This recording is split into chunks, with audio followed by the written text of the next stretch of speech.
From the trading desk of DailyForex.com, this is Christopher Lewis looking at the upcoming March 15th trading session in the euro dollar. As you can see, the Thursday session actually went a little bit lower than we had seen on Wednesday, and for the second day in a row, we had pierced the 1.2950 level. However, by the end of the day, we got a significant bounce, and that ended up forming, for lack of a better term, a hammer like candle. Essentially, it means the same thing. We found enough support that we bounced back over the 1.300 level.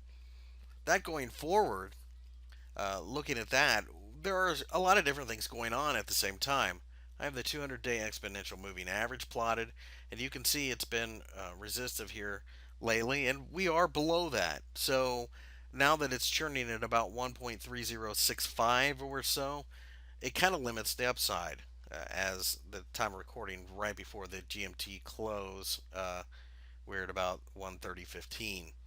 So there could be a little bit of upside left, but the other thing that you have to pay attention to is the fact that there is quite a bit of clustering in this general vicinity, and that normally makes for choppy conditions.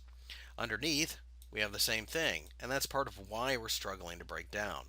On top of that, during the session today, the Italians will try to come up with some type of coalition in their government to get, or in their parliament to get the government working. The odds of this are slim to none, but unlike the papal elections, it won't be a quick process. They will not only not come to terms, but they will have to have another election, which, if memory serves me right, takes about 30 days to set up. So, having said all of that, we could have some negative euro headlines. Not negative enough to really break it down. I would be hard pressed to believe that most of the market would be shocked by the Italians not pulling it together. So, that being said, I believe the downside is somewhat limited at the moment.